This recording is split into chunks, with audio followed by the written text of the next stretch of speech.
siapkan hati kita satu dalam doa. Tuhan, kami bersyukur kalau Engkau memberikan kepada kami kesehatan, Engkau memberikan kepada kami berkat yang berlimpah Tuhan. Dan kami mau merayakan kebaikan-Mu, kami mau merayakan kebesaran-Mu, biar nama-Mu yang ditinggikan. Kami sungguh bersyukur Tuhan kalau kami dapat dipanggil sebagai anak-anak Allah yang maha tinggi. Dan biar pada hari ini kami menemukan kembali identitas kami Tuhan, bahwa kami adalah anak-Mu. Di dalam nama Tuhan Yesus Kristus, semua yang percaya katakan amin.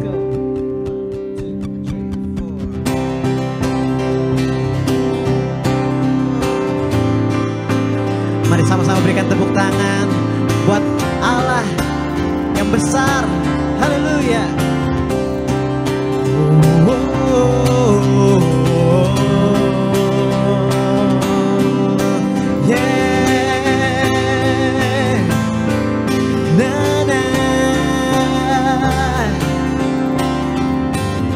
Sing, who am I? Who am I that you are mindful of me? That you hear me when I fall, when I call. Is it true? Is it true that you are thinking of me? How you love me? How you love me?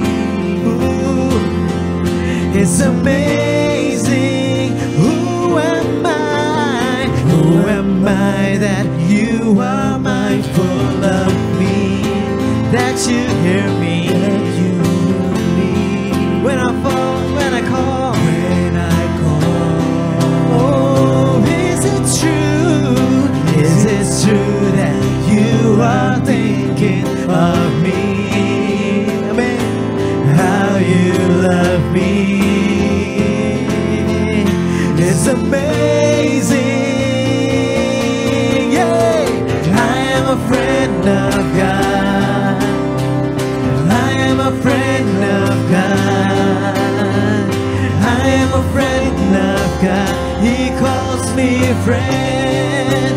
I'm a friend of God, yeah. I am a friend of God. Whoa, I am a friend of God, yeah. I am a friend of God. He calls me friend. Sing again. Who am I? Who am I that you are mindful of me? That you hear me, that you hear me. Oh, when I call. Amen. Is it true that you are thinking of me? Yes, Lord, how you love me. It's amazing. Friend of God, I am a friend of God, friend of God, friend of God. He calls me friend, yeah, yeah, yeah. I am a friend of God. Whoa, I am a friend of God, yeah. I am a friend of God. He calls me friend.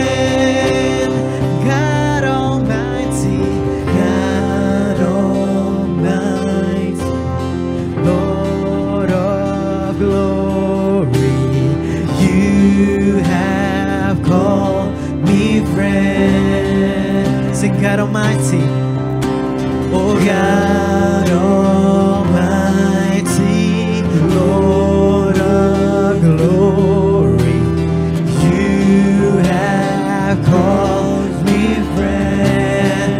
God Almighty,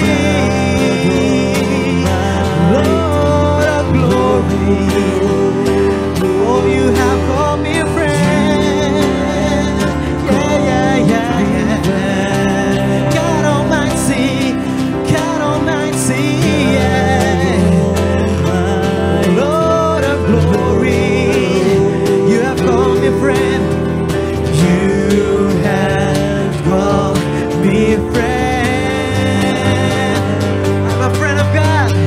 I'm a friend of God.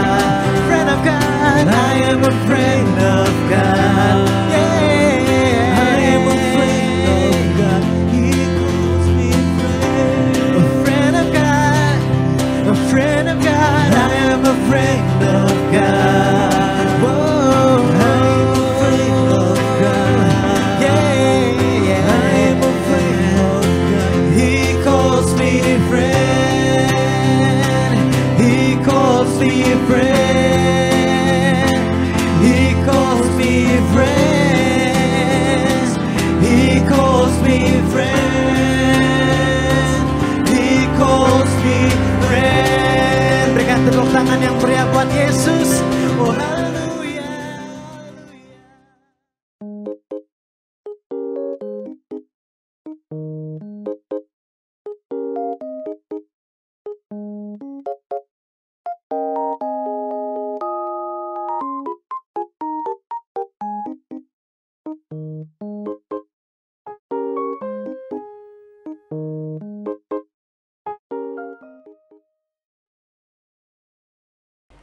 Shalom Bapak Ibu Saudara-saudara semua, senang sekali bisa melayani pada saat ini. Dan sebelum mendengarkan firman Tuhan, mari kita berdoa. Tuhan, Engkau membukakan pikiran kami untuk mengerti kebenaran, membukakan telinga kami untuk mendengarkan suara Roh-Mu yang kudus. Urapi hamba-Mu, pakai hamba-Mu, jadi penyambung lidah Tuhan yang baik buat kami semua. Dalam nama Tuhan Yesus Kristus, haleluya, amin.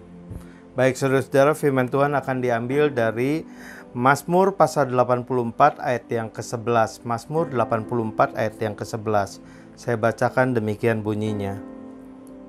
Sebab lebih baik 1 hari di pelataranmu daripada 1000 hari di tempat lain.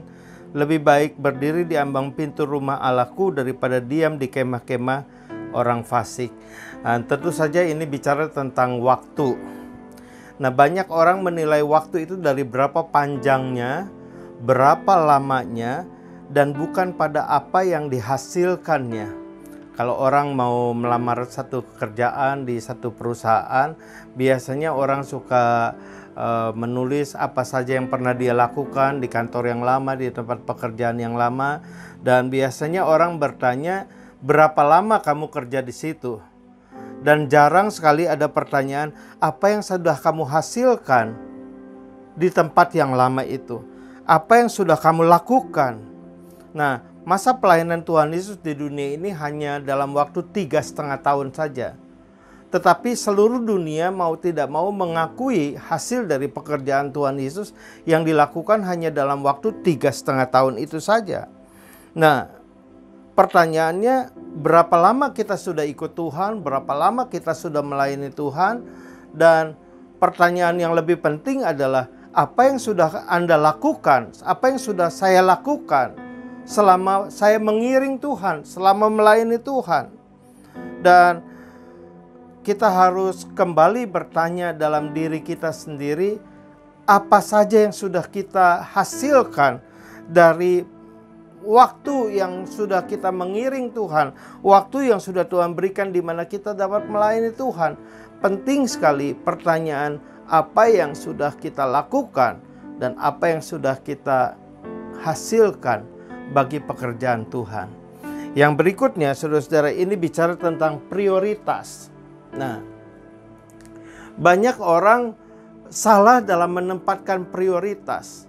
Satu kali di kota Jepara ada satu pengusaha, dia pengusaha mebel ukiran dari Jepara.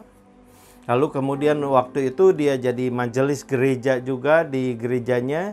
Dan sementara baru selesai kebaktian, lalu kemudian ada rapat majelis di gerejanya, lalu kemudian dia lagi nunggu rapat majelis belum dimulai. Waktu itu tiba-tiba ada pembantunya lari-lari datang ke gereja, lalu kemudian dia berkata begini, "Tuan, cepetan pulang Tuan. Ada orang dari Jakarta katanya mau pesan perlengkapan rumahnya, lemari, lalu meja makan, ruang tamu, tempat tidur, sofa, dan lain sebagainya. Semua dari tempat kita Tuan. Ayo Tuhan cepetan pulang, dia udah nunggu," katanya begitu. Lalu kemudian si pengusaha ini berkata begini sama pembantunya, "Hainya, ini kan hari Minggu, suruh dia balik besok," katanya. Suruh dia balik besok. Lalu kemudian temannya sesama majelis berkata gini, "Kok, singko pulang aja dulu. Berkat itu nggak bakal datang 2 kali loh," katanya. "Kalau misalnya Tuhan udah kirim berkat, masa kita mau tolak," katanya. "Lagian singko nggak ikut rapat majelis juga kan, rapat ini akan tetap jalan," katanya. Lalu kemudian si pengusaha ini berkata begini, Siapa yang tolak itu berkat? Owe nggak tolak itu berkat. Owe suruh dia balik besok katanya. Nah saudara-saudara, si pengusaha ini ngerti benar bahwa kalau ini berkat dari Tuhan, dia pasti balik besok. Tapi kalau ini bukan dari Tuhan, berkat itu nggak bakal dia dapatkan. Mungkin si orang yang mau pesan dari tempat dia itu nawarnya terlalu murah, atau mungkin dia cerewet dan lain sebagainya. Pokoknya itu bukan dari Tuhan, itu nggak bakal jadi. Tapi kalau itu berkat dari Tuhan, orang itu pasti balik lagi kepada dia. Ini orang yang punya prioritas waktu, dia mendahulukan Tuhan lebih dari segala-galanya. Banyak orang, saudara-saudara, dia tidak mendahulukan Tuhan. Dia menjadikan Tuhan itu nomor kesekian, mungkin nomor ke-5, nomor ke-6, mungkin nomor ke-10. Nah, tetapi saudara-saudara, yang benar adalah kita harus memprioritaskan waktu kita untuk Tuhan. Dan setiap orang yang memprioritaskan waktunya untuk Tuhan, Tuhan pasti akan memberikan prioritas yang baik buat orang itu. Lalu kemudian yang berikutnya ini bicara juga tentang pelayanan. Lebih baik berdiri di ambang pintu rumah Allahku daripada diam di kemah-kemah orang fasik. Di ambang pintu tuh kayak apa ya? Kayak penerima tamu gitu loh. Nah, dalam Mazmur pasal 84 ayat pertama dikatakan bahwa Mazmur 84 ini adalah Mazmur Bani Korah. Nah, Bani Korah ini kenapa dia berkata bahwa lebih baik dia berdiri di ambang pintu rumah Allahku. Nah, mari kita lihat dalam 1 Tawari 25 ayat yang ke-1. 1 Tawari 25 ayat 1. Selanjutnya untuk ibadah, Daud dan para panglima menunjuk anak-anak Asaf, anak-anak Heman, dan anak-anak Yedutun. Mereka bernubuat dengan diiringi kecapi, gambus, dan ceracap.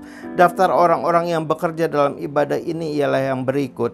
Nah, saudara-saudara, jadi Bani Asaf, Bani Heman, Bani Yedutun itu dia main musik, lalu kemudian dia mimpin pujian, dia jadi choir, ikut kor dan lain sebagainya. Itu bagian praise and worship adalah Bani Haman, Bani Asaf, Bani Heman, dan Bani Yedutun. Tetapi kemudian kita lihat dalam 1 Tawari pasal 26 ayat 1, 1 Tawari 26 ayat 1 berkata begini, tentang rombongan para penunggu pintu dari orang Korah, ialah Mesalemia bin Kore dari keturunan Ebiasaf dan seterusnya. Jadi Bani Asaf itu, Bani Korah itu adalah orang-orang yang punya tugas untuk menjaga pintu, menunggu pintu, penunggu pintu. Nah, kita lihat bahwa Bani Korah itu ternyata ditetapkan untuk jadi penunggu pintu bait Allah. Dan Bani Korah inilah yang berkata, lebih baik berdiri di ambang pintu rumah Allahku daripada diam di kemah-kemah orang fasik. Nah, saudara-saudara, banyak orang itu berpikir, oh kalau saya jadi pengkhotbah itu akan jadi lebih baik dan lebih berkenan di hadapan Tuhan. Menurut saya tidak. Apakah Anda jadi penunggu pintu, atau Anda jadi kolektan, atau Anda jadi pemimpin pujian, pemain musik, atau pendoa, saya kira semua jabatan itu sama di hadapan Tuhan. Semua kita yang melayani Tuhan itu, semua kita dianggap sama oleh Tuhan. Nah, tidak semua orang harus jadi pengkhotbah. Kalau orang nggak bisa khotbah ya gimana? Masa dia nggak bisa melayani Tuhan? Nah, semua orang itu harus melayani sesuai dengan talenta, sesuai dengan karunia-Nya. Ada orang yang senang main komputer, saya kira lebih baik dia mungkin jadi multimedia, atau mungkin dia jadi bikin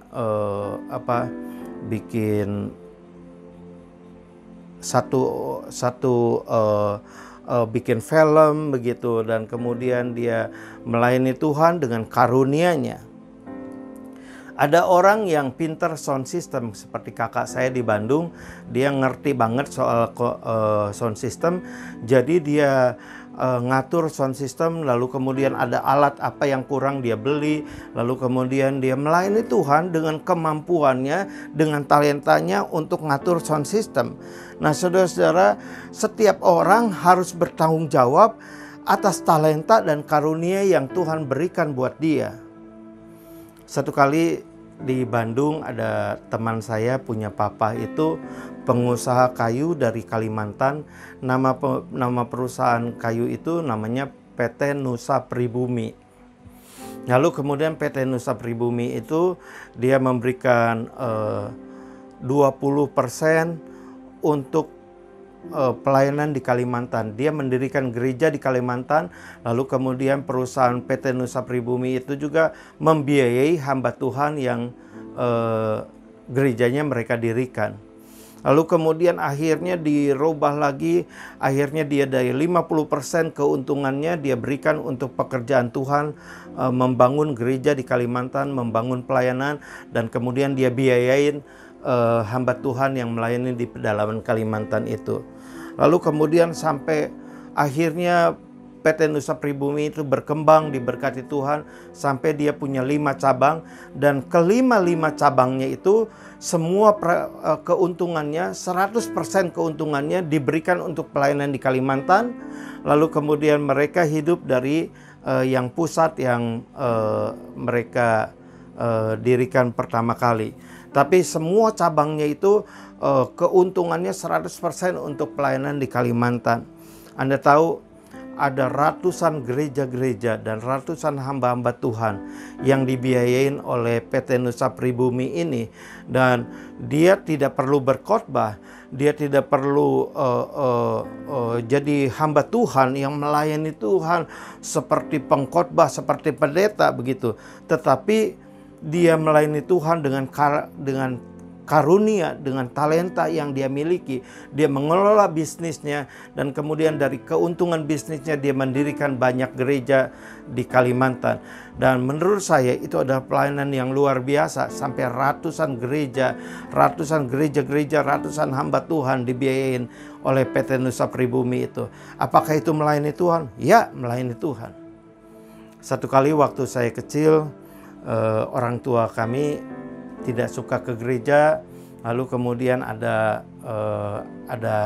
2 orang anak muda datang ke toko kami, ke toko papi, lalu kemudian dia bilang begini, "Om, tante, boleh nggak kami ngajak anak-anaknya pergi sekolah minggu?" Lalu papi saya dengan polosnya berkata, "Mana ada sekolah hari Minggu, di mana-mana sekolah mah Senin sampai Sabtu. Hari Minggu mah nggak ada sekolahan," katanya. Lalu kemudian mereka menjelaskan apa itu sekolah minggu, jadi gereja buat anak-anak kecil dan lain sebagainya. Lalu kemudian kami dipanggil, lalu kemudian kami datang, lalu kemudian papi bilang begini, "Nih anak-anak, ada orang nawarin sekolah minggu, katanya sekolah hari Minggu. Mau nggak sekolah hari Minggu? Sok kalau mau mah papi bayarin," katanya. Lalu kemudian guru sekolah minggu itu bilang buru-buru meralat, "Enggak, bukan sekolah, tetapi maksudnya ke gereja buat anak-anak kecil. Ada cerita, ada gambar-gambar, ada drama, lalu kemudian nanti ada ngafalin ayat. Siapa yang ngafalin ayat paling banyak dia akan dapat hadiah." Jadi namanya anak kecil, dibilang ada cerita, ada gambar-gambar, lalu ada hadiah, pasti tertarik. Lalu kemudian kami janjian hari Minggu mereka mau jemput. Lalu kemudian pikir saya adik kakak itu 4 orang. Pikir saya ngejemput 4 anak pasti mesti naik mobil dong. Ternyata dijemputnya naik motor Vespa. Lalu kemudian dia pagi-pagi itu jam 8 pagi ada orang klakson Vespa, kan Vespa zaman dulu tuh kalau nggak digas nggak bunyi klaksonnya. Jadi mesti digas baru kemudian diklakson. Jadi klaksonnya makin kenceng bunyi suara mesinnya, maka makin kenceng juga suara klaksonnya. Lalu kemudian, "Ya, kok naik motor?" Lalu kemudian kita turun sama-sama, saya dan adik saya berdiri di depan, kakak saya 2 di belakang. Lalu kemudian tiap hari Minggu dia jemput. Satu kali papi saya bilang begini, "Anak-anak, papi mau makan tahu di Sumedang. Mau ikut papi makan tahu di Sumedang atau mau ikut ke gereja sekolah minggu?" katanya. Lalu kemudian kita bilang, "Ya ikut papi atau ke makan tahu di Sumedang." Ya udah bilangin atuh ke si omnya, kata yang jemput, nanti bilangin minggu depan lagi. Lalu kemudian dari balkoni kita bilang, waktu dia jemput, kita bilang, Om, kita mau makan tahu di Sumedang sama papi, minggu depan lagi ya Om ya, katanya. Lalu kemudian ya udah dia pergi sendiri. Lalu kemudian minggu depan dia datang lagi. Papi saya lagi iseng. Dia bilang, anak-anak, papi mau lihat kebun di Lembang. Mau ikut papi ke kebun di Lembang atau mau ikut sekolah minggu? Ikut papi atau ke kebun di Lembang. Bilangin atau ke si omnya. Lalu kemudian kita teriak lagi waktu si omnya jemput. Kita bilang, Om, sorry, ini kita mau ke Lembang, mau lihat kebun sama papi. Nanti minggu depan lagi Om ya. Lalu kemudian minggu depan lagi dia datang. Dan seingat saya, kami diantar jemput naik Vespa itu sampai kami lulus SD. Dan mungkin sekitar 6 atau 7 tahun dia jemput kami anak-anak sekolah minggu itu naik motor Vespa itu. Yang saya ingat, Om ini namanya Om Engseng. Saya ingat sekali namanya Om Engseng.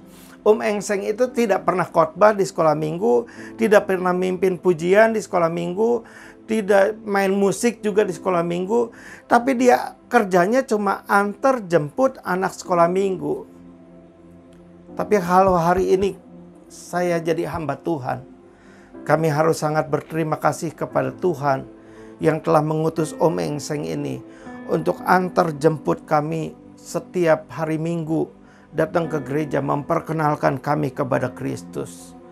Saya kira kita melayani Tuhan itu dengan apa saja yang kita miliki, apa yang ada di tangan kita, apa yang kita miliki, apa yang kita bisa, lakukanlah itu untuk melayani Tuhan. Saya ingat waktu kami sekolah di seminari dulu, saya tinggal di daerah Petamburan, Jakarta. Lalu kemudian saya melayani juga membantu melayani di GBI Petamburan. Lalu kemudian ada emak namanya emak udah tua. Nenek-nenek umur kira-kira umur 80-90 tahun gitu. Dia senang sekali masak. Lalu kemudian jadi kalau ada acara, kalau ada rapat, kalau ada retret, kalau ada bahkan sidang MD gitu ya, si Mahau ini dia yang masak buat orang banyak. Dia memang hobi masak dan dia memang masakannya itu memang benar-benar enak. Dan si Mahau itu yang masak untuk seksi konsumsi, Mahau itu jadi yang masak gitu. Apakah ini melayani Tuhan? Ya, walaupun dia cuma masak, dia melayani Tuhan. Lalu kemudian ada emak lagi, ada nenek-nenek namanya Emak Lin. Emak Lin itu umur 90-an tahun juga, tapi masih sehat, masih gagah. Emak Lin itu seneng ngobrol, lalu kemudian dia juga, orang Manado punya istilah tuh kaki gatel, dia seneng jalan-jalan begitu. Dan Emak Lin itu ditempatkan jadi tim besuk. Saya kebetulan yang suka nyetirin, yang suka nyopirin tim besuk itu. Lalu kemudian kita besukin jemaat yang sudah lebih dari 1 bulan nggak ke gereja. Lalu kemudian dia datang. Lalu kemudian Malin bilang begini, cucu, katanya, udah berapa minggu nggak kumpulan? Kumpulan tuh maksudnya nggak ke gereja begitu. Iya mak, udah 3 minggu. Hayo datang ke gereja, nanti datang kumpulan. Nanti kalau datang ke kumpulan, temuin Malin. Kalau hari Minggu Malin nggak lihat, hari Senin Malin datengin lagi kemari, katanya. Orang kan jadi sungkan, si Malin yang udah tua begitu ngomongnya seperti itu. Dia nggak ngomong panjang lebar, dia ngomong straight to the point. Lalu kemudian nanti hari Minggu ketemu Malin, kalau nggak ketemu nanti hari Senin datang lagi. Jadi orang kan sungkan. Nah, Malin itu melayani Tuhan nggak?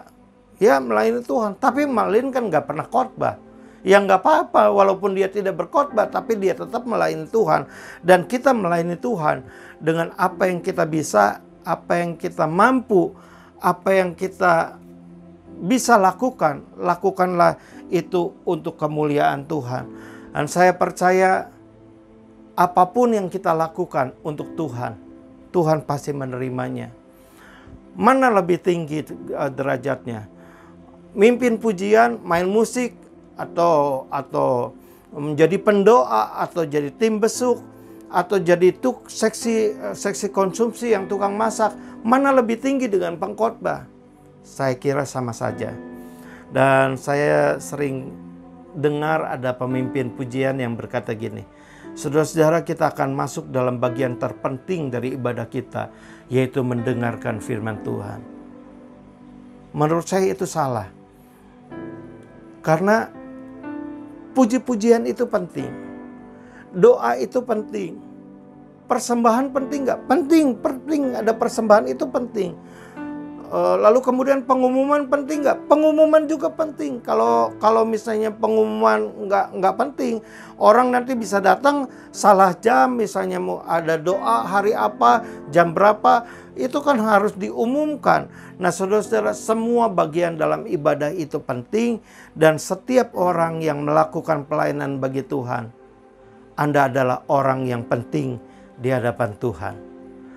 Dan biar kita semua mengambil bagian dalam pelayanan kita, karena Tuhan mau kita semua mengambil bagian dalam pelayanan untuk Tuhan. Bagi Tuhanlah kemuliaan sampai selama-lamanya. Mari kita berdoa sama-sama. Tuhan, kami sudah dengar firman-Mu. Tuhan, tolong kami supaya kami tahu, mengenal di mana Tuhan tempatkan kami, sehingga kami bisa memuliakan Tuhan dalam pelayanan kami. Kasih karunia, anugerah, dan berkat Tuhan turun atas kami semua. Kebajikan dan kemurahan mengikuti kami. Terima kasih Tuhan, dalam nama Tuhan Yesus Kristus. Haleluya, amin. Tuhan berkati saudara semua. Renungan Pagi Gereja Oikos Online.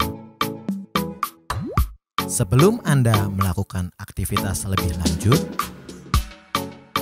ikutilah Renungan Pagi hari Senin, Rabu, dan Jumat jam 4.30 pagi di YouTube channel Gereja Oikos Online.